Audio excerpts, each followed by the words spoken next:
how do we look at population growth with Leslie matrices? Quite easily done. Let's have a look. Let's look at the long-term growth rate using a Leslie matrix. How do we do that?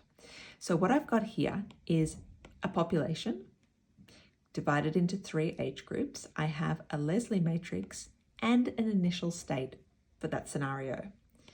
Just a little reminder, this is our equation to calculate the population at some point in the future.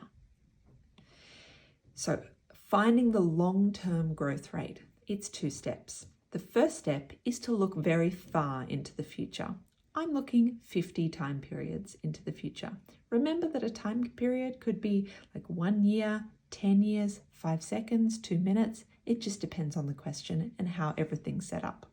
In this case, doesn't matter. I'm just looking 50 transitions into the future. So if I multiply L to the power of 50 times S0, I'm going to get this matrix here. Those numbers are a bit crazy. It doesn't matter. You've got your calculator, you can copy and paste. So those are the population values after 50 transitions. And then I also need to find the population values after 51 transitions, just a difference of 1 between those two. So let's get those numbers. It doesn't really matter what they are. What we care about is if it's increasing over time or decreasing. In this case, we go from around 1.8 million to 2.1 million. That's an increase. So in this case, S50 is less than S51. The population is increasing over time.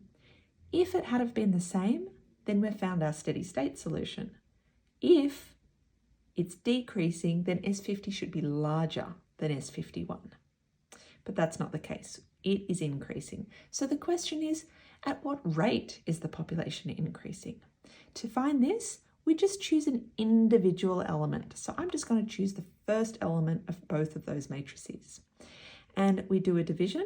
So the value in 51 divided by the value in 50, we'll pop it in and we get 1.7. What do we do with this? Now the 1 represents an increase and the 0.17 is our percentage. So that means that the long-term growth rate is a 17% increase. Good job.